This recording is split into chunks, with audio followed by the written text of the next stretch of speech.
¿Qué tal? ¿Cómo están? Bienvenidos al Parlamento de Navarra. Recta final ya de la actividad en la Cámara Foral y hay un asunto que sigue centrando el protagonismo, el caso Osasuna. La Mesa y Junta ha pedido un informe jurídico a los servicios de la Cámara antes de decidir si se persona o no en la causa.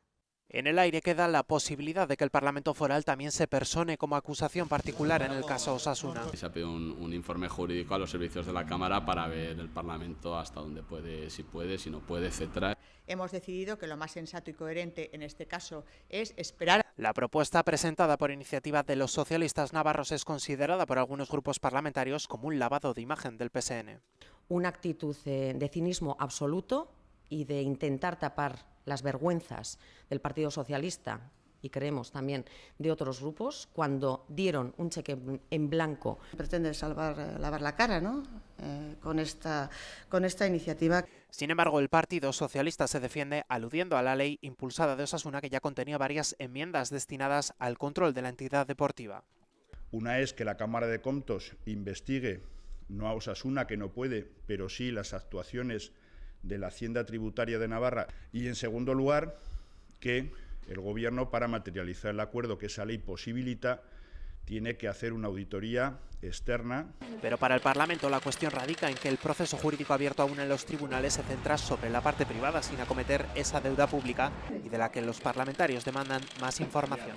Los temas que se tratan no son los directamente relacionados con la Hacienda Tributaria de Navarra. Lo que hemos hecho es solicitar al Gobierno que nos remita el informe elaborado por la anterior directora Idoia Nieves sobre el comportamiento tributario del club. Veremos si el Gobierno tiene a bien facilitárnoslo. Una información que los parlamentarios esperan disponer antes de que la consejera Lourdes Goicoechea comparezca en comisión sobre el asunto, una cita fechada en principio para el próximo 25 de marzo. Fue este hombre, Daniel Portero, hijo de una víctima de ETA y presidente de Dignidad y Justicia, quien acudió al Parlamento navarro a solicitar que el terrorismo etarra fuera considerado genocidio para que los atentados no prescriban. Lo han apoyado UPN, PSN y PP. Se les reconoce como actos de genocidio y de lesa humanidad y que se pretendía una limpieza nacional con ellos.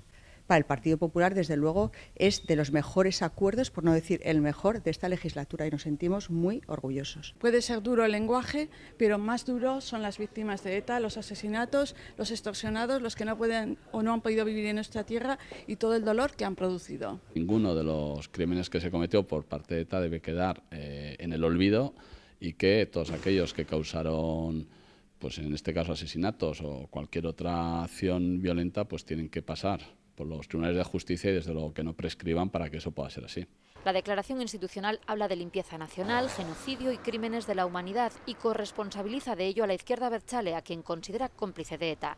Aralar, Bildu e Izquierda Esquerra se han opuesto y propusieron textos alternativos. Esa declaración va en contra del derecho internacional, no se puede hablar tan a la ligera de genocidio y menos imputar ese delito a un espectro político. Bueno, nos parece desafortunado entrar en una carrera que parece la de a ver quién utiliza la palabra más gruesa. Visto desde Navarra, desde luego, que esto no contribuye en absoluto a la búsqueda de la paz y la convivencia, ¿no? Cuando la sociedad nos está pidiendo que demos pasos en una convivencia y que superemos la situación de conflicto, lo que se ha hecho con esta declaración es un paso hacia atrás y es una situación de verdad gravísima, gravísima. Pues se hace una exageración que además están desvalorizando el propio término del genocidio, ¿no? Hacerlo aplicado además a toda la izquierda abertzale, pues cuando menos es desvalorizar el propio término, ¿no? Con esta declaración el Parlamento instaura además el 11 de febrero como Día de los Desplazados Forzosos y Víctimas de ETA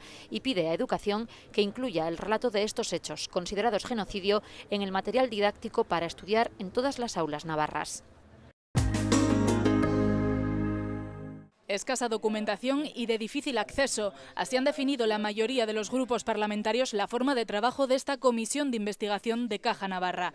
El presidente de la comisión, Sergio Sayas, hacía balance de 3 meses de trabajo. a la hora de pedir documentación, a la hora de pedir comparecencias, hemos chocado contra una legislación que no hace fácil que un Parlamento autonómico pueda pedir información cuando estamos hablando de cuestiones a nivel nacional. En esta última reunión de la Comisión de Investigación, UPN, PSOE y PP han coincidido en que la transformación de la CAN como entidad de crédito a fundación bancaria ha sido como consecuencia de la reestructuración promovida por la Unión Europea, y también han criticado la falta de información. Hubiese sido deseable una actitud más colaboradora por parte de algunas entidades que hubiese permitido tener una mayor documentación para que la Comisión siguiese trabajando. En segundo lugar, creemos que ha sido un error que no haya habido comparecencias de las personas que se solicitaron. Creemos que no ha hecho bien en no mandar esa documentación y por esa razón va a acabar esta comisión sin conclusiones serias, sí serias, pero con respecto a documentación enviada, muy poco. Nosotros ya dijimos al principio que no veíamos necesaria esta comisión porque al final las conclusiones iban a ser las que van a llegar hoy, o sea, lo que ya estaba previsto cuando empezó, y además entendemos que las cuestiones cuando están judicializadas es mejor que hagan su trabajo los tribunales de justicia. Por su parte, Bildu, Navai e Izquierda Esquerra mantienen sus aportaciones como votos particulares en la que defienden que la desaparición de CAN tiene responsabilidades políticas e institucionales. El Gobierno de Navarra es el que impulsa, autoriza todas esas decisiones. Ha desaparecido por dos motivos fundamentales, una por una práctica generalizada de despilfarros y en segundo lugar por una falta de control absoluto por aquellos que tenían que asegurar y garantizar que Caja Navarra cumpliese sus objetivos fundacionales. Que ha habido una especie de boicot por parte de las instituciones que tenían que darnos mucha de la información necesaria, apelando en algunos casos discutibles aplicaciones de legalidad. Nosotros centramos el objetivo en responder a dos preguntas: ¿por qué nos habíamos quedado sin Caja de Ahorros de Navarra? Y por qué además en ese trayecto habíamos perdido casi el 80% del patrimonio, unos 1.000 millones de euros. Y después de estos 2 meses de comisión estamos en la misma situación que estábamos al principio. Las conclusiones aprobadas en esta última reunión serán elevadas al Pleno del Parlamento del próximo 26 de marzo. El dictamen que ha salido adelante integra prácticamente en su totalidad las aportaciones de UPN, PSN, PP e Izquierda Esquerra. Para los regionalistas y los socialistas, la transformación de las cajas de entidad de crédito a fundación bancaria es consecuencia de la reestructuración promovida por la Unión Europea y las modificaciones legales aprobadas en el Congreso. Consideran que esa remodelación se traduce en que únicamente 2 de las 45 cajas de ahorro que había en 2010 se mantienen a día de hoy. Y ambos partidos destacan que la Fundación CAN no solo se mantiene, sino que sigue estando entre las más potentes del sector. El PSN, eso sí, censura la regulación unilateral de la Fundación efectuada por el Gobierno y señala además que el Ejecutivo no ha cumplido eficazmente su labor de supervisión sobre la CAN. El Partido Popular se apoya en el informe de la Cámara de Comptos para confirmar la dejación de funciones del Ejecutivo en un momento clave. Además, reprueban la politización de los órganos de representación de la Fundación y tachan de muy negativa la gestión del equipo directivo que se hizo cargo de Caja Navarra en 2002.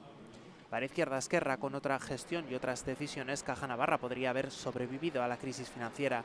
Consideran que el origen de su desaparición estriba en la megalomanía de un proyecto faraónico y hace responsable al Gobierno porque se mostró conforme con ese crecimiento. Las aportaciones de Bildu y Aralar Navai y las de los no adscritos han sido excluidas del dictamen de conclusiones, aunque se mantienen como votos particulares para su debate y votación en pleno. Llega ya nuestra entrevista de la semana. Charlamos en los próximos minutos con el parlamentario de Geroabay, Manu Ayerdi. Señor Ayerdi, bienvenido. Hola, ¿qué tal? Bueno, pues una semana más, no puede ser de otra manera, hay que comenzar hablando del caso Osasuna. Esta semana, bueno, la Mesa de Junta ha decidido pedir un informe jurídico antes de decidir si se persona o no en el caso. Efectivamente, esperaremos ese informe jurídico. Pero en cualquier caso, pues lamentablemente tenemos que hablar de Osasuna más de lo que nos gustaría, ¿no? Por un lado vemos con preocupación que en lo deportivo no termina el club de coger una buena racha, ojalá la pueda coger de ahora en adelante, pero en el resto de los temas la verdad es que es bochorno tras bochorno, preocupación tras preocupación, ¿no? Nosotros por lo menos lo que estamos intentando es, a través de diversas peticiones de información al Gobierno, tener la mayor información posible, porque aunque la ciudadanía no se lo crea, sabemos muy poco de lo que ha pasado en estos años, sobre todo en la relación con las deudas, con la hacienda tributaria y demás, y lo que hacemos es tratar de perseguir el mayor número de información posible y mientras tanto, bueno, pues esperar que la justicia actúe con la mayor rapidez posible, respeto desde aquí a las actuaciones de la justicia y vamos a ver sobre todo si en un momento dado ya termina el goteo de bochornosos comentarios, noticias o demás, ¿no? Que es al final yo creo que lo que está pues enfadándonos mucho a todos, ¿no? Ustedes propusieron una alternativa a esa ley de reestructuración de la deuda que finalmente fue aprobada por UPN, PSN y PP. Efectivamente, nosotros, es verdad que en aquel momento todavía esto del amaño de los partidos y demás no estaba, ¿no? Pero sí vimos que al final 53 millones de deuda eran y son muchísimos millones de deuda y nos interesaba que lo que se fuera a hacer con Osasuna se hiciera con un mínimo de garantías, ¿no? Nos encontramos que aquí en el Parlamento UPN, PSN y PP nos trajeron un trágala que además no teníamos ninguna información, ningún dato y nosotros lo que propusimos es sí darle al gobierno la posibilidad de que hiciera un aplazamiento, dársela, pero con unas garantías mínimas, entre ellas un plan de viabilidad que ya se ha visto a la luz de lo que teníamos, pues que no había tal o que no lo había con las garantías suficientes y un informe jurídico que por lo menos dijera que efectivamente las operaciones que se iban a hacer con el Sadar y con el Tajonar, bueno, pues tenían un mínimo de seguridad jurídica, ¿no? Esas dos condiciones mínimas nosotros las poníamos encima de la mesa, las hicimos con mucho énfasis, pero no hubo manera. UPN, PSN y PP prefirieron traer aquí, insisto, una ley que al final era un acto absoluto de fe, ¿no? Un acto absoluto de fe que lamentablemente, bueno, pues tenemos que ver hoy, cada vez más, estas semanas, pues dónde estamos, ¿no? Veremos qué pasa con el caso Osasuna y pendientes también en esta recta final de la actividad parlamentaria de esa comisión de investigación de Caja Navarra, queda apenas una semana. No sé si considera que al final se ha perdido el tiempo, que no se va a poder llegar a conclusiones porque no ha habido ni comparecencias, ni siquiera. Efectivamente, desde nuestro punto de vista, digamos, el trabajo de la comisión se ha centrado en dos líneas de trabajo, información y comparecencias. En lo que se refiere a la información, nosotros, como todos los grupos, hemos hecho muchas peticiones de información y de todo lo que hemos pedido, pues yo creo que hemos recibido nosotros por lo menos el 10% y desde luego lo más jugoso no hemos recibido absolutamente nada, con lo cual ese capítulo de la información yo lo podría calificar de fracaso, no hemos conseguido tener información para responder mejor ante la ciudadanía. Esas dos preguntas que a mí siempre me han preocupado, ¿no? ¿Por qué nos hemos quedado sin caja y por qué además en el camino hemos perdido 1.000 millones de euros? Yo con la información que he recibido no tengo más para poder decir a la ciudadanía, señores, les puedo dar una explicación solvente. Y en el terreno de las comparecencias, nosotros pues hemos querido que las hubiera, de hecho hicimos un planteamiento concreto con nombres y apellidos de 16 comparecencias y tengo que decir, y lo lamento además, que no hemos encontrado el apoyo suficiente dentro de la comisión para que esas comparecencias hubieran podido producirse.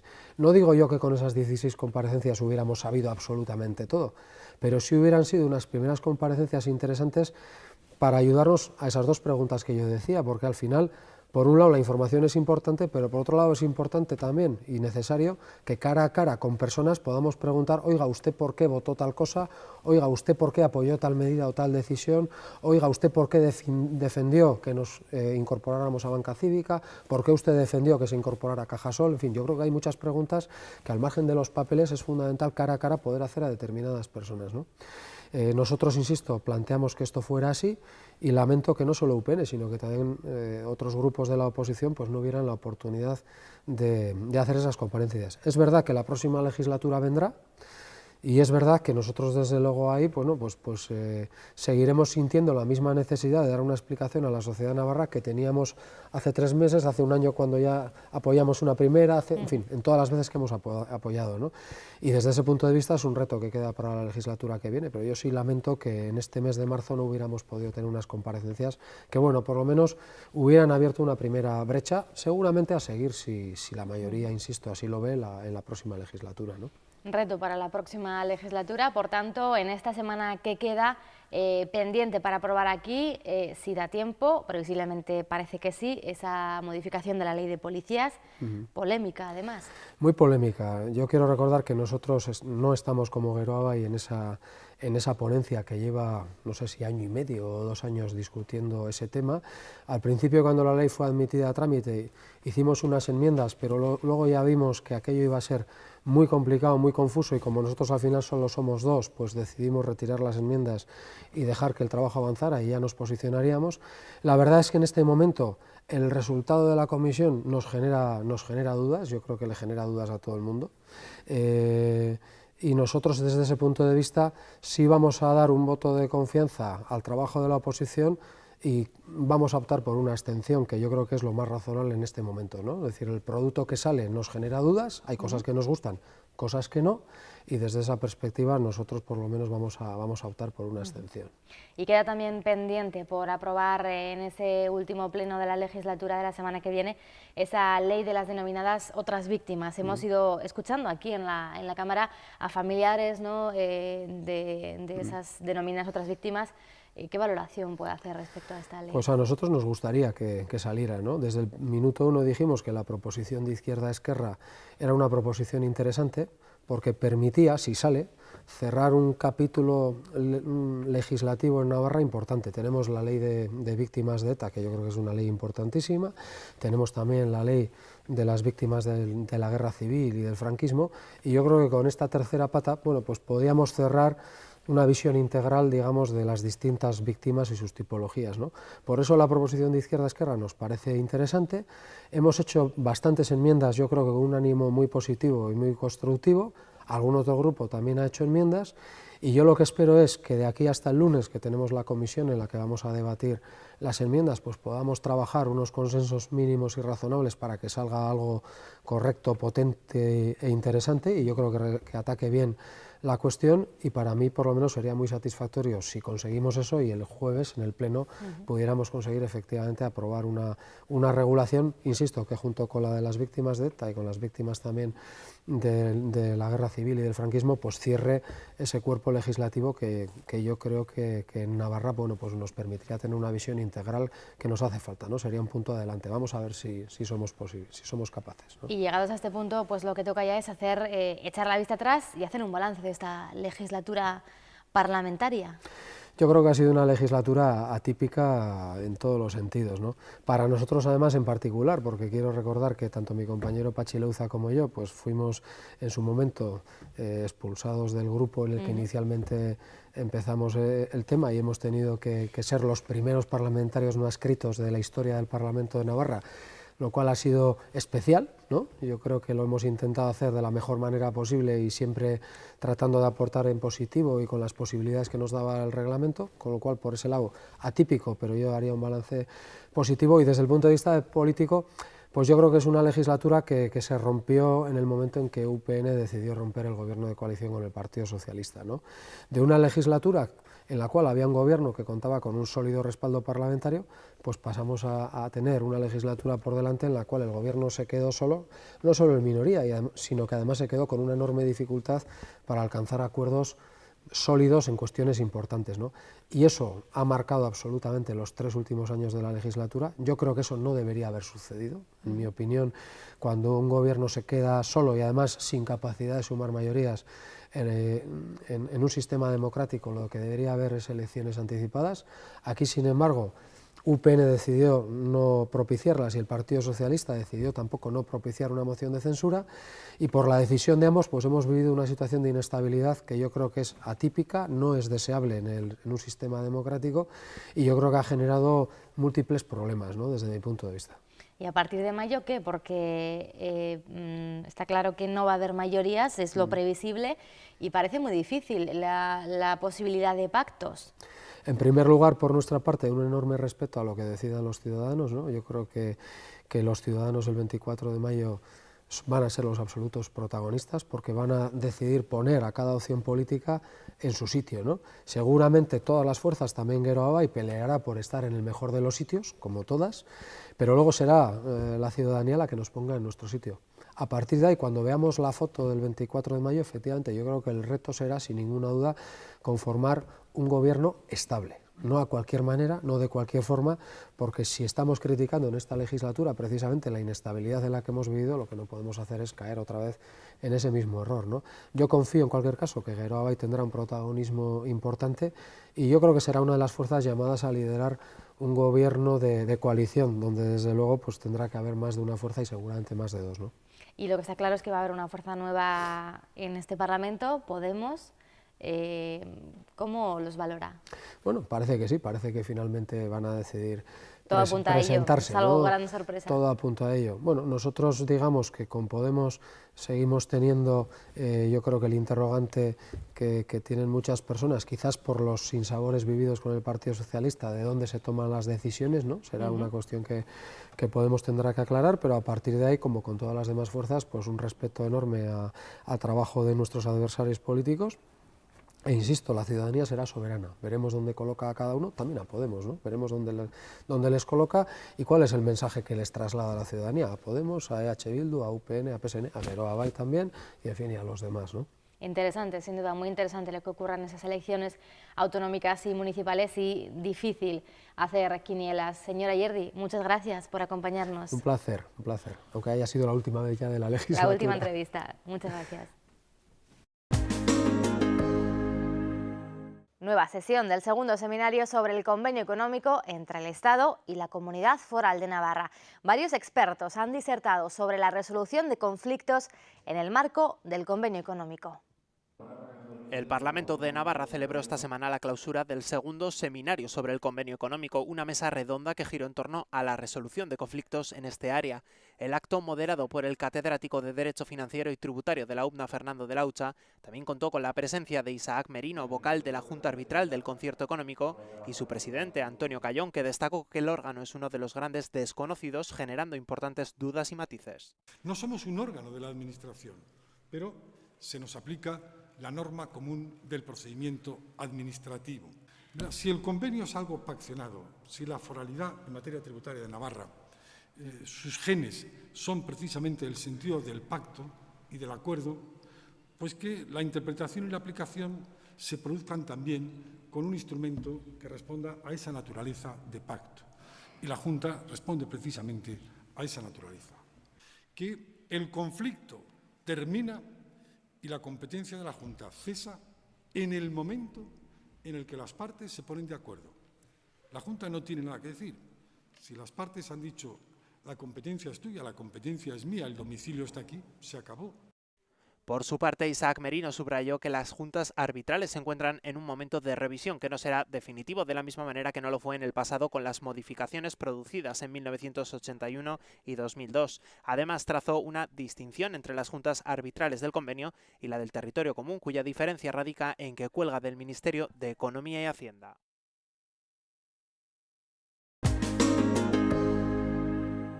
Y esta semana hemos acompañado a los miembros de la Comisión de Educación que han visitado el Colegio Público de Educación Especial Andrés Muñoz Garde de Pamplona. Llevan más de 20 años dedicados al servicio de ellos. Desde aquí 74 alumnos con capacidades diferentes al resto luchan cada día por superarse, por dejar lo más atrás posible su discapacidad. El Colegio Público de Educación Especial Andrés Muñoz Garde se enfrenta ahora a nuevos retos de futuro y proyectos. Es un alumnado plural. Al ser un centro de educación especial público, pues nos llega alumnado de todo el espectro. Nosotros lo que sí que le planteamos, queremos hacer una comisión de un centro nuevo porque nuestro centro se ha quedado pequeño. La matrícula va en continuo crecimiento cada año.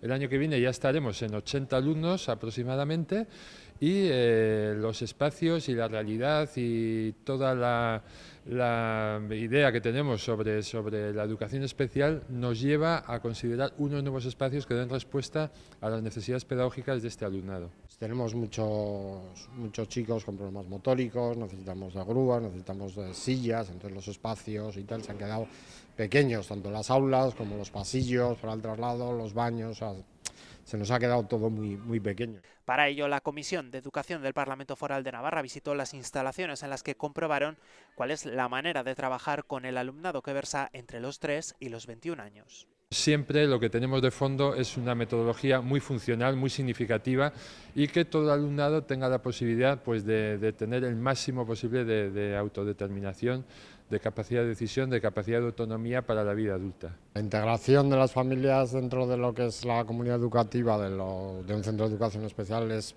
fundamental. Es decir, al final hay que entender que nuestros hijos se comunican de una manera muy precaria, en muchos casos casi no hay comunicación, con lo cual los padres tenemos que estar un poquito más cercanos al colegio. Tenemos un volumen de profesorado y de cuidadores en general, de profesionales, muy amplio. Tenemos pues todo tipo de terapias y tenemos todo tipo de proyectos, colaboramos con el entorno, con universidades, y entonces es un centro vivo, dinámico, y es un centro pues que vamos hacia donde la sociedad también nos va llevando, ¿no? A través, dice el director, de una metodología viva y dinámica, este centro especial reclama un mayor espacio debido a que el 40% del alumnado presenta una discapacidad motórica. Hasta aquí todo por hoy, les espero la semana que viene. Adiós.